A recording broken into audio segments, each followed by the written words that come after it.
like, so in terms of how will we have experts to install solar roofs around the U.S., that's actually where a huge amount of the value of the Solar City acquisition comes in, because they've installed solar on roofs almost throughout the country. And there are thousands of different roof types, and every jurisdiction is different, every county, every city. It's a really thorny, complicated, unsexy problem, but the Solar City installation team has solved that. And so we're going to be training the Solar City installation team to do the solar roofs, the solar glass tiles. And the prices will come down as we're able to achieve economies of scale and optimize the installation process. I think it's very important that we be able to kit the entire roof before, and then put that in a van and install on site very quickly, so that the amount of work that's required on site is minimal. It should just be like Lego, like just you have it's kitted exactly, and you go and you do like a crazy efficient roofing installation. But economies of scale and making that installation process efficient are key to having the prices come down.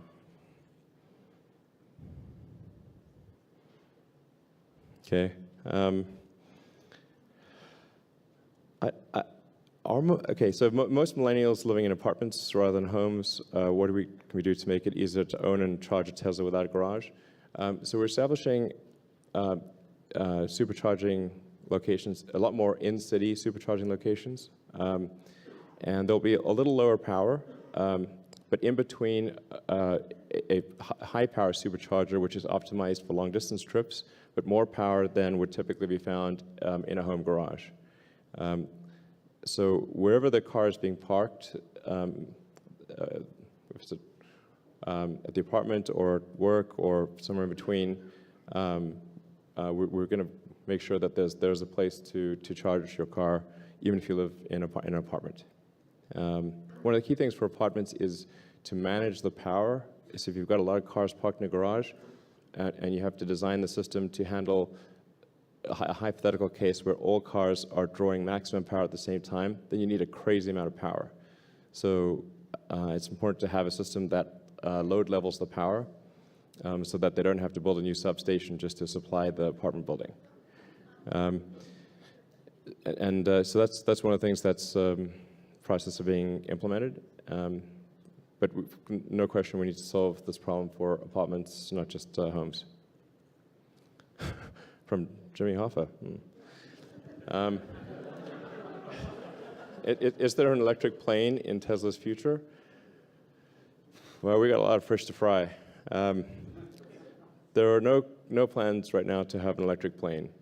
We have a long way to go to handle terrestrial transport.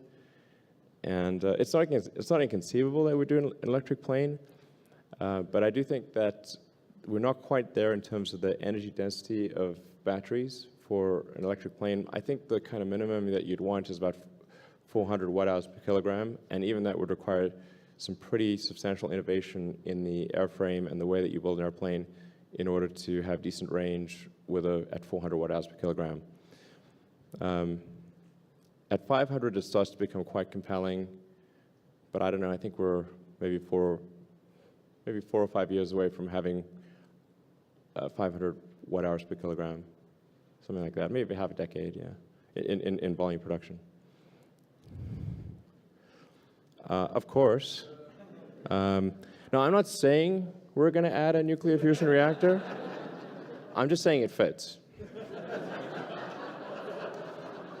So. All right, thanks everyone for coming. It's great to see you, and I look forward to seeing you next year. Thank you.